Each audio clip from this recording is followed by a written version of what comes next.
पहले मज़हब पे तो मुझे इतना लेक्चर दिया है। आपने कहा कि मौलवी कहते हैं ये मज़हब से निकाले हुए लोग हैं। हमारे अंदर कभी फ़िरका देखा है? कभी खुसरों के अंदर सुना है कि शिये खुसरे अलहदा रहते हैं तो सुन्नी खुसरे अलहदा रहते हैं और वाबी खुसरे अलहदा रहते हैं और जो ईसाई खुसरे हैं वो अलहदा रहते हैं? आपने हमेशा सुना है कि खुसरे इकट्ठे ही रहते हैं। हाँ, मज़हब पूछें तो सब कहेंगे मुसलमान। आगे किसी से पूछें तो कहेंगे बस मुसलमान एक ही है, मुसलमान की कौन सी किस्म?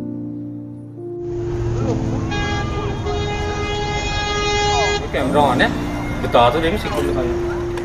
उन लोगों को आप कहते हैं कि तुम्हें मज़हब का पता है।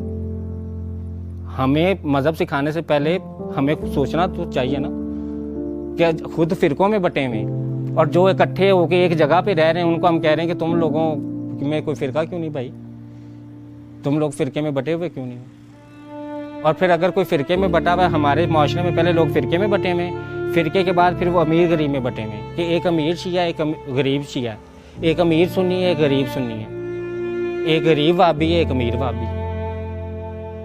तो पहले हम फ़िरके में बटे, फिर हम अमीर अमारत और गुरबत में बटे, फिर अमीर जो लोग थे उन्होंने गरीबों पे कब्जा कर लिया। ठीक है, उनको अपना गुलाम बना लिया, अपना काम करवा रहे हैं। और उन्हीं गरीबों को जब ये डर है कि भी ये इकट्ठे ना हो जाएं तो उनमें लड़ाई डलवाने के लिए फ़िरके की फूट डाली हुई है कि वो खुद फ़िरके की जंग में लड़े रहें और बाकी सारे बड़े आपस में बैठ के मीटिंगें करें।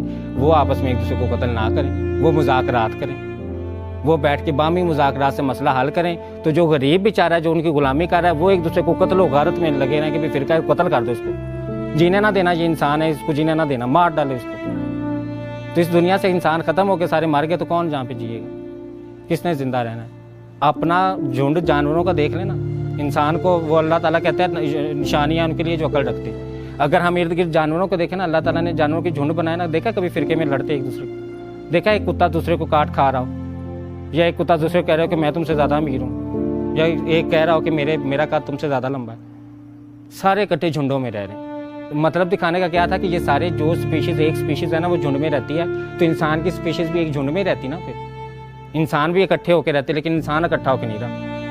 इंसान को ताकत का नशा है, वो ताकत का नशा फिर उससे पागल करता है। फिर वो कहता है कि मैं इस ताकत के लिए क्या करूं, कैसे मैं करूं, कैसे मैं सबको मार डालूं, मैं कैसे इन पे कब्जा कर लूं बस। और खानी रोटी है 4 टाइम की। अमीर ने भी 4 टाइम 4 रोटियां खा लेगा ज़्यादा से ज़्यादा, और गरीब भी उतनी रोटी खाता है। दोनों में फ़र्क सिर्फ इतना है कि अमीर सारा दिन बैठा रहता है तो उसके अंदर जहर बन के बीमारियां बन जाता है। गरीब वो रोटी खा के सारा दिन काम करता है तो उसका जिस्म का डीजल बन जाता है। अमीर को शुगर हो जाता है, अमीर को हेपेटाइटिस हो जाता है, अमीर को दिल के मसले हो जाते हैं। ठीक है ना, इतनी बीमारियां हो जाती हैं तौबा नाउज़ुबिल्लाह। गरीब को बुखार भी होता है तो वो चाय पीता है तो उसका ठीक हो जाता है। अमीर को बुखार होता है तो वो बड़े अस्पताल में 36,000 का बिल बनवाता है एक ड्रिप लगवाने के लिए, एक टीका लगवाने के लिए, फिर उसकी बीमारी ठीक होती है।